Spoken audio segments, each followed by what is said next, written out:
Bonjour et bienvenue. Aujourd'hui, on se penche sur un duel au sommet chez Garmin, la Forerunner 255 face à la 265. L'idée, ce n'est pas de dire laquelle est la meilleure dans l'absolu, mais de trouver celle qui est vraiment faite pour chacun. Du coup, la question est simple, on part sur la 255, une valeur sûre, bien connue, ou on craque pour la nouvelle 265, beaucoup plus éclatante. On va décortiquer tout ça pour que chacun puisse y voir plus clair et faire le bon choix.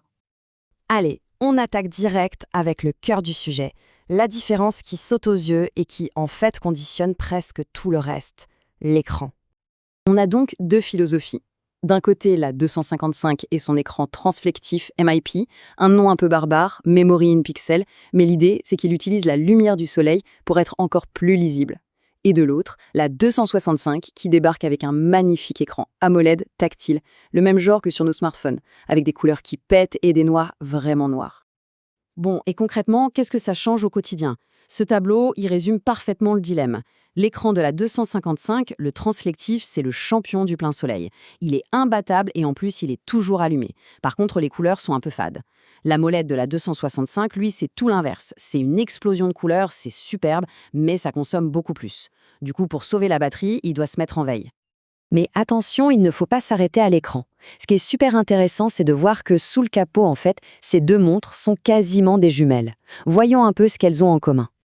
Et là, peu importe le choix, on est sur du très très lourd. 255 ou 265, on a le même GPS multibande d'une précision redoutable, un altimètre barométrique, le tout dernier capteur cardio de Garmin, sans oublier les fonctions avancées pour le triathlon ou la puissance en course à pied, directement au poignet, sans capteur en plus. Et quand je dis précision redoutable, ce ne sont pas des paroles en l'air. La source du jour est très claire là-dessus. La précision GPS est exceptionnelle, même meilleure que sur des modèles bien plus chers comme la Phoenix 7. C'est un point essentiel. Sur la qualité de données brutes, les deux se valent et sont au top. On y revient donc, c'est inévitable. Ce superbe écran AMOLED, il a un coût.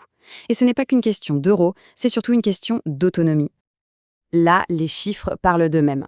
En utilisation de tous les jours, en mode montre connectée, la différence est vraiment minime, on ne la sentira pas.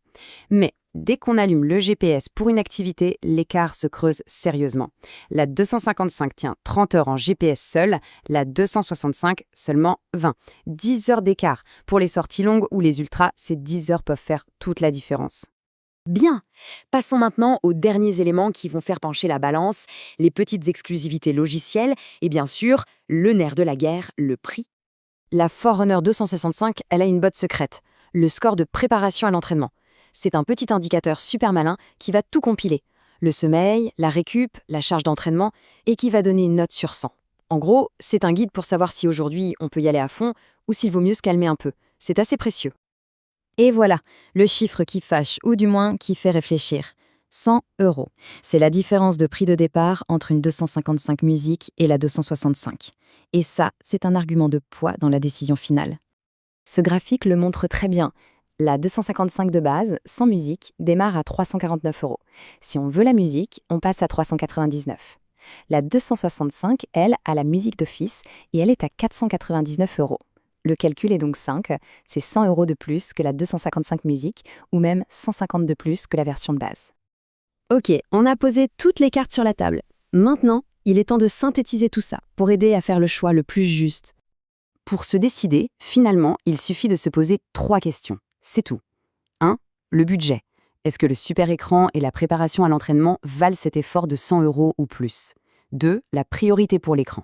Est-ce qu'on préfère un rendu de type smartphone bien flashy ou une lisibilité maximale tout le temps, même en plein cagnard? Et 3. L'usage. Est-ce une montre qu'on va garder au poignet 24/7 ou un pur outil d'entraînement? Et voilà le résumé parfait.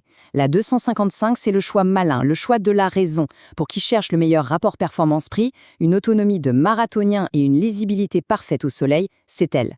La 265, c'est plus le choix coup de cœur, le choix de la modernité, pour celles et ceux qui veulent un objet magnifique au quotidien, qui fait aussi montre de sport et qui sont curieux des dernières nouveautés logicielles.